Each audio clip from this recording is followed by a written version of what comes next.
이제 하나님은 이스라엘 백성에게 가나안으로 바로 가지 않고 광야에서 헤매는 척하다가 홍해 앞에 진을 치게 하십니다. 이로 인해 바로는 참으로 허접해 보이는 히브리 졸개들을 다시 끌고 와서 부려먹어야겠다는 강한 유혹을 느끼게 됩니다. 그런데 3일간 광야로 가서 절기를 지키겠다는 말은 제대로 지켜진 걸까요? 하나님은 모세에게 너는 그들의 장로들과 함께 애굽 왕에게 이르기를 히브리 사람의 하나님 여호와께서 우리에게 임하셨은즉 우리가 우리 하나님 여호와께 제사를 드리려 하오니 사흘길쯤 광야로 가도록 허락하소서 하라고 말씀하신 적이 있습니다.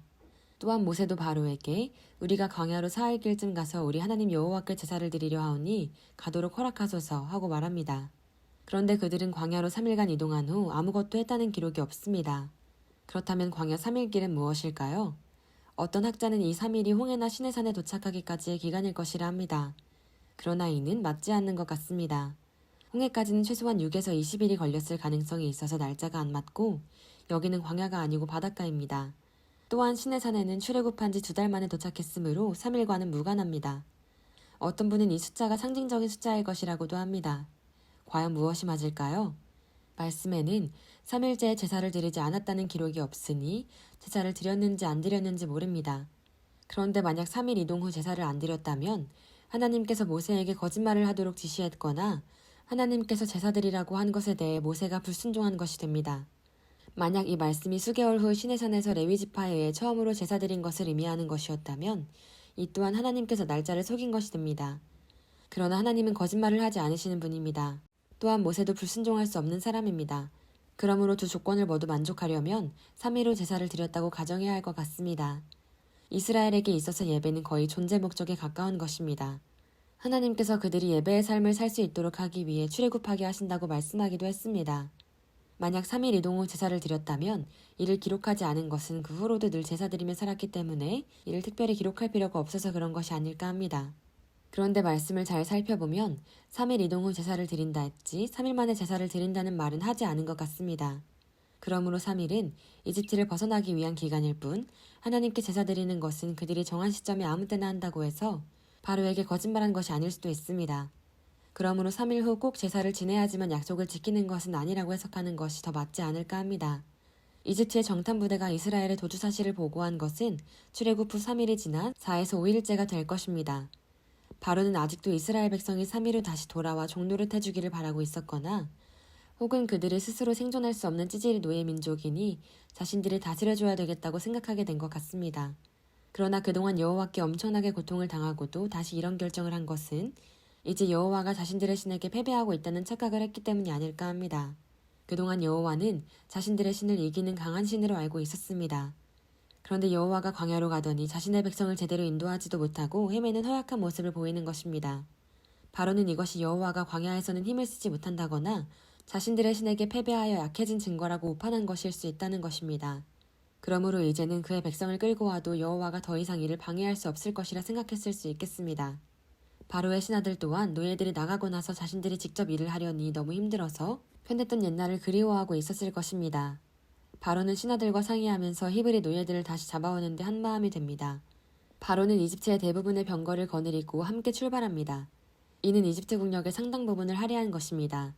왜냐하면 이스라엘이 비록 노예들이지만 남자가 60만이나 되므로 그들이 맘먹고 대항할 가능성까지 고려하여 많은 군대를 이끌고 가지 않았을까 합니다. 바로는 이스라엘을 따라잡으면서 더 기고만장해집니다. 이스라엘 사람들이 오도 가도 못하는 막다른 골목 같은 곳에 머물고 있기 때문입니다. 어리석게도 스스로를 도가내든 쥐꼴로 가두어 버렸으니 이스라엘 사람들이 얼마나 만만해 보이겠습니까? 이거야말로 신들의 도우심이 분명하다고 확신했을 것입니다.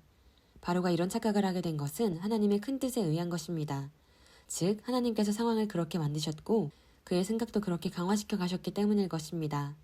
이는 하나님께서 바로의 군대를 바다에 수장시킴으로써 그들이 히브리인의 아들들을 강에 빠뜨려 죽인 데 대한 합당한 징계를 주실 뿐 아니라 그들이 오랫동안 무시했던 여호와에 대해서도 제대로 알도록 해주시고 하나님께서 당신의 백성들 앞에서 영광을 받으시기 위함입니다.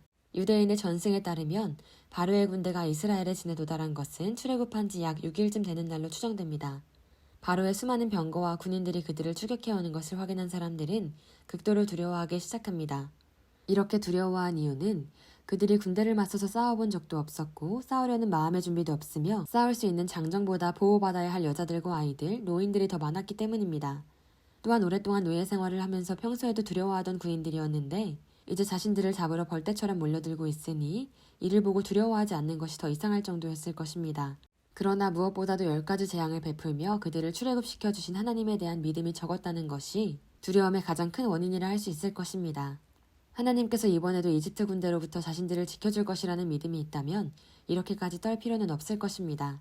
그러나 이 순간에는 적게나마 존재하던 믿음도 다 사라져버리고 오금이 저리고 사지가 떨려서 어쩔 줄을 몰라 하는 것입니다. 사실 아주 오랫동안 강하게 믿음의 훈련을 받은 사람이 아니라면 이 순간에 하나님의 보호하심만 믿고 담대하게 나갈 사람은 극히 드물 것입니다. 그래도 하나님은 우리가 믿음이 없어 두려워한 것을 많이 나무라지는 않으십니다. 인간은 모두 육신에 속한 약한 존재들이기 때문입니다. 예수님께서도 함께 큰 풍랑을 만나 두려워하는 제자들을 향해 어찌하여 무서워하느냐 믿음이 적은 자들아 하고 책망의 말씀 한마디만 하십니다. 그러나 많은 훈련 기간을 거친 후에도 여전히 반복적으로 믿음 없이 행동한다면 하나님은 강하게 책망하실 것입니다. 백성들 중 일부는 여호와께 부르짖습니다. 그러나 대부분의 이스라엘 사람들은 모세에게 불신과 원망 섞인 불평을 내뱉습니다. 이집트에서 이스라엘 백성들을 이끌어내신 분은 모세가 아니라 하나님이신 것을 모두가 알고 있으므로 그들이 모세를 원망하는 것은 하나님을 원망하는 것이 됩니다. 이스라엘 사람들은 우리가 이렇게 죽는 것보다는 차라리 이집트 사람을 섬기는 것이 낫다라고 말하며 하나님의 약속이나 은혜를 망각하는 말을 합니다. 그동안 하나님의 능력을 여러 번 체험했으면서도 또 다음 문제 앞에서는 이렇게 약해지는 것입니다. 그래도 하나님은 이스라엘 백성들을 지키고 보호해 주십니다. 하나님은 참아주시는 분이시고 좋으신 아버지이십니다. 모세는 너희는 가만히 서서 여호와께서 오늘날 너희를 위하여 행하시는 구원을 보라 하고 담대하게 그들을 권면합니다. 모세도 서너 달 전에는 그들과 같이 많이 두려워했을 것입니다. 그러나 이제는 하나님의 함께 하심을 완전히 신뢰합니다. 이렇게 성도의 믿음과 담대함은 마음의 결심이나 노력으로 되는 것이 아니고 하나님께 기도하고 응답받고 하는 수많은 반복 훈련으로 강화되어지는 것입니다. 모세는 하나님께 기도합니다. 이것이 모세가 이스라엘 백성을 인도할 때 난관을 타개하는 유일한 방법이었습니다. 우리들도 어려운 일을 당하면 하나님께 부르짖는 것이 가장 효과적이고 좋은 방법이 될 것입니다. 하나님께서는 너는 어찌하여 내게 부르짖느냐 하십니다. 더 이상 부르짖는 기도만 하지 말고 믿음의 행동을 담대히 취하라는 것입니다. 이스라엘에게 명령하여 앞으로 나가게 하라는 말씀은 일단 하나님을 믿고 바다로 걸어가라는 것입니다. 그 후에는 하나님께서 역사하실 것입니다. 하나님은 모세에게 지팡이를 바다 위로 내밀어 갈라지게 하라고 명하십니다. 하나님께서 그냥 바다를 갈라도 되는데 모세가 바다를 향해 지팡이를 뻗는 신호에 맞춰서 일을 시작하시는 것은 백성들이 모세를 하나님과 같이 존경하게 하려는 것입니다. 앞으로도 이스라엘을 건립하는 일에서 모세가 할 일이 많이 쌓여 있으므로 하나님은 이스라엘의 전적인 순종과 협력을 위해 모세를 이렇게 높여주시는 것입니다.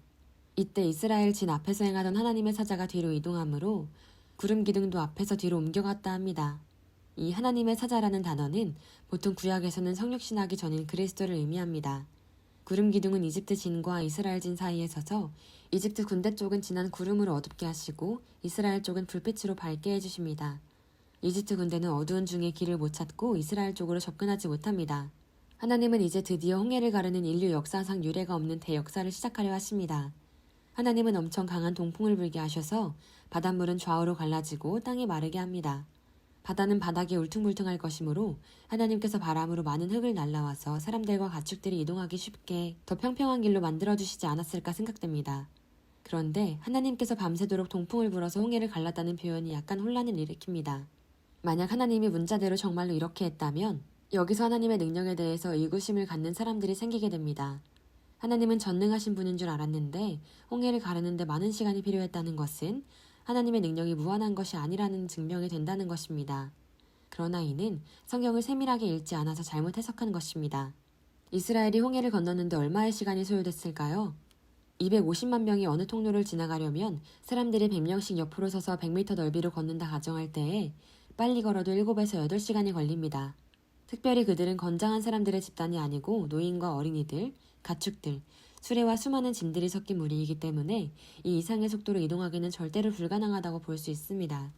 그런데 출애굽기 14장 21절을 보면 모세가 바다 위로 손을 내밀매 여호와께서 큰 동풍이 밤새도록 이라는 구절을 볼 때에 바람이 부른 것은 밤 시간부터 시작되었다는 것을 추정케 합니다. 그러므로 이집트 군대가 도착한 것이 저녁 때쯤이고 벌써 날이 어두워지기 시작한 때에 대역사가 시작한 것임을 알 수 있습니다.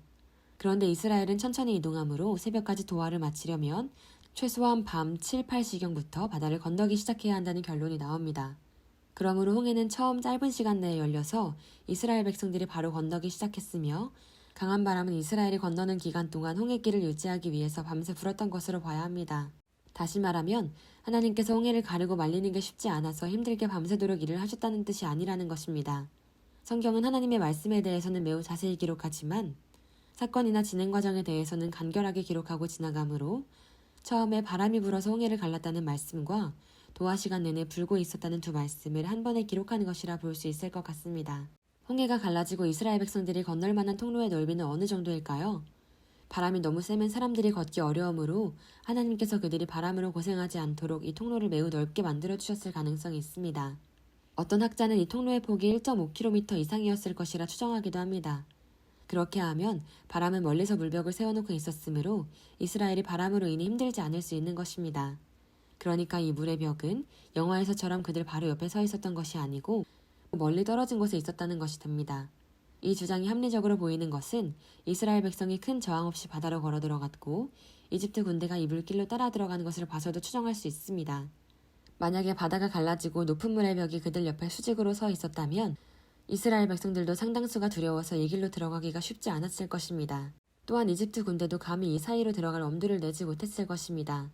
그 물이 언제든 다시 합쳐질 것을 생각 안 할 수가 없는 것이죠.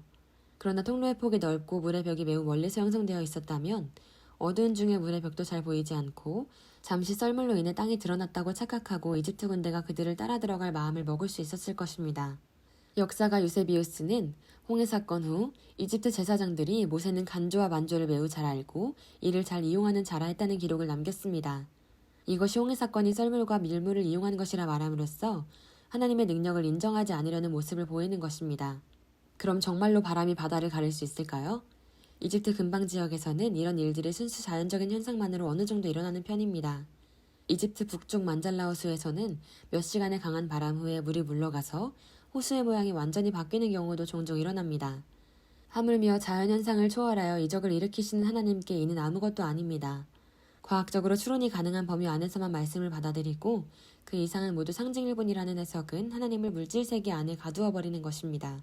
우리의 작은 뇌로 세상을 다 이해하고 품어보겠다는 생각은 하나님 앞에 교만한 모습이라 할 수 있는 것입니다. 하나님은 인간의 두뇌보다도 지구보다도 온 우주보다도 크신 분입니다. 바로는 군대에게 홍해로 따라 들어가도록 지시합니다. 그런데 하나님께서 새벽에 이집트 병거의 튼튼한 바퀴들이 마구 빠져 달아나게 하십니다. 그들이 이스라엘을 따라잡을 뻔하므로 이를 막아주시기 위함이 아닐까 합니다. 달리던 병거들이 많이 망가지니 뒤따라오던 병거들과 뒤엉키면서 점점 더 진행이 어려워집니다. 또한 어떠한 증상인지는 모르지만 하나님께서 이집트 군대를 혼동하고 초조하고 동요케 하십니다. 아마 물이 다시 밀려오는 엄청나게 큰 소리가 들렸을지도 모릅니다. 바로의 군사들은 일이 잘못되어 간다는 것과 이것이 여호와의 역사하심이라는 것을 경험적으로 깨닫고 뒤돌아 나가려 합니다. 그러나 그러기에는 시간이 너무 늦었습니다. 여호와께서 모세에게 손을 바다 위로 내어밀라 하십니다. 이번에도 하나님께서 이를 바라보는 사람들 앞에서 모세를 높여주시려는 것 같습니다. 이번에는 지팡이가 아니고 그냥 손만 내밀라 하십니다. 모세는 하나님께서 시키신 대로만 하면 됩니다. 모세가 그대로 하니 갈라졌던 바닷물이 다시 합쳐지고 이집트 군대는 한 사람도 살지 못하고 다 몰살당합니다. 그런데 이때 바로는 홍해로 들어가지 않았고 죽지도 않은 것 같습니다. 이는 당시 바로 왕으로 추정되는 아멘호텝 2세가 그 후 20년간 더 통치한 기록이 있고 미라가 발견되는 등으로 인해 확인할 수 있습니다. 그동안 이집트에서 일어난 10가지 재앙은 주로 모세와 바로 사이의 대화를 거쳐서 혹은 그들이 직접 알 수 있게 벌어집니다. 그러나 이번 이적은 백성들의 눈앞에서 모세가 지팡이를 들어 올리고 팔을 펴고 하는 동작들과 함께 일어납니다. 이스라엘 백성들은 이를 통해 큰 능력을 행하시는 하나님을 높일 뿐만 아니라 모세도 함께 높이고 더 존경하게 됩니다. 그러나 이 관계는 그리 오래가지 못합니다.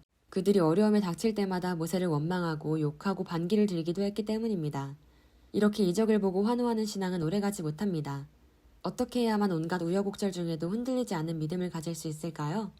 앞으로도 계속해서 배우고 기도하며 함께 익혀나갑시다. 시청해주셔서 감사합니다.